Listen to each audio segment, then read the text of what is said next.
Assalamualaikum warahmatullahi wabarakatuh. Jadi pada kesempatan kali ini kita akan membahas tentang penugasan, di mana metode penugasan adalah metode yang digunakan untuk memecahkan masalah-masalah yang berhubungan dengan alokasi optimal dari berbagai macam sumber daya yang produktif. Kemudian penugasan merupakan salah satu metode program linear dan merupakan bentuk khusus pada persoalan transportasi. Nah, untuk fungsi tujuannya bisa menggunakan memaksimalkan atau meminimumkan. Contoh masalahnya, tenaga kerja atau personalia yang mempunyai tingkat efisiensi berbeda-beda untuk pekerjaan yang berbeda-beda pula.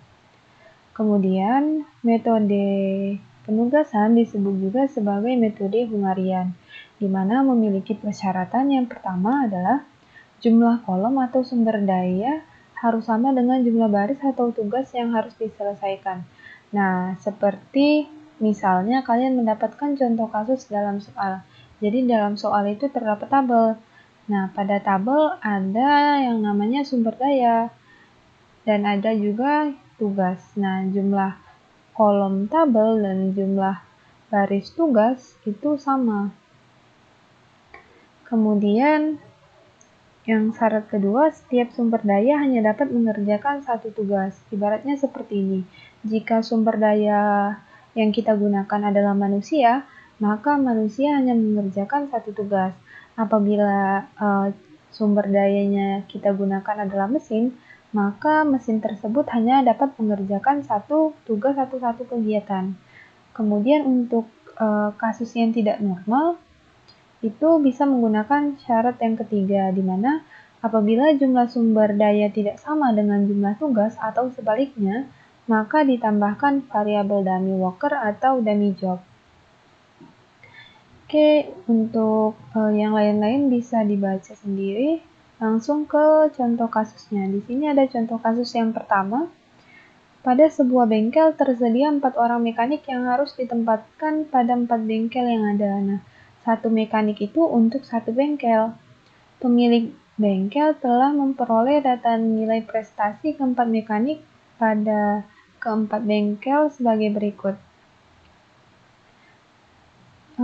Di sini satuannya dolar ya untuk nilai prestasinya. Nah, di sini ada mekanik A, di mana ada M1, M2, M3, M4, dan bengkel ada B1, B2, B3, dan B4, di mana jumlah baris dan jumlah kolomnya itu sama-sama 4. Prestasi mekanik 1 di bengkel 3 adalah 82, mekanik 1 di bengkel 3 adalah 82 dolar. Nah, kemudian prestasi mekanik 1 di bengkel 1 adalah 67 dolar. Nah, di sini dia lupa buat satuannya ya, dan seterusnya. Bagaimana penugasan terbaik yang dapat menghasilkan prestasi mekanik bengkel keseluruhan adalah yang optimal. Nah, buka POM-QM-nya. Jadi pada kasus kita tadi itu dapat terlihat bahwa ini adalah kasus memaksimumkan. Klik modul, lalu klik assignment, kemudian klik file, klik new.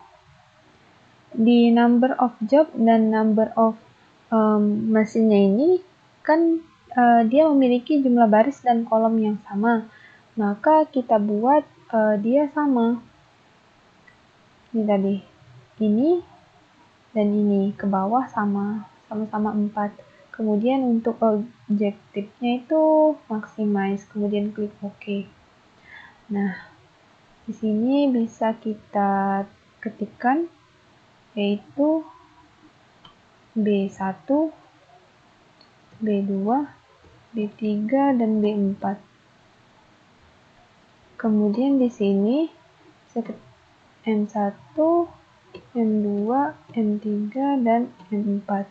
Nah, isikan masing-masing kolomnya 67, 80, 77, 70,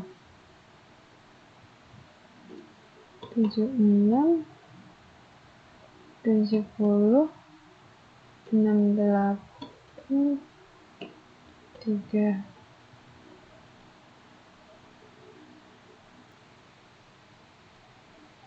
Nah, ini sudah diisikan pada kolomnya masing-masing. Klik solve, lalu klik assignment.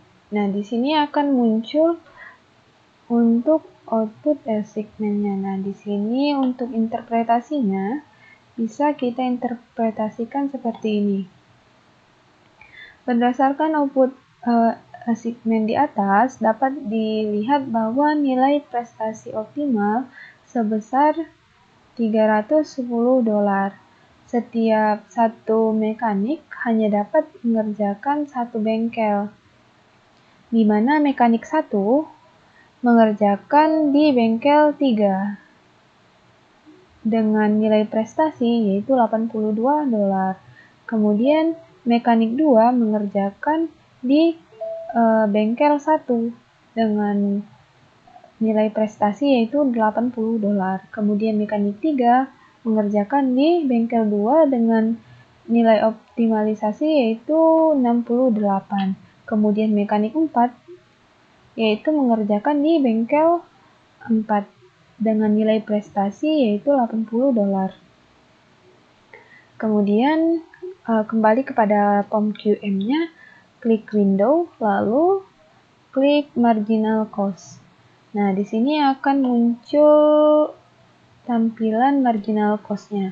Untuk interpretasi marginal cost bisa kita lihat di sini. Nah, berdasarkan output marginal cost di atas, dapat dilihat bahwa jika mekanik 1 mengerjakan di bengkel 1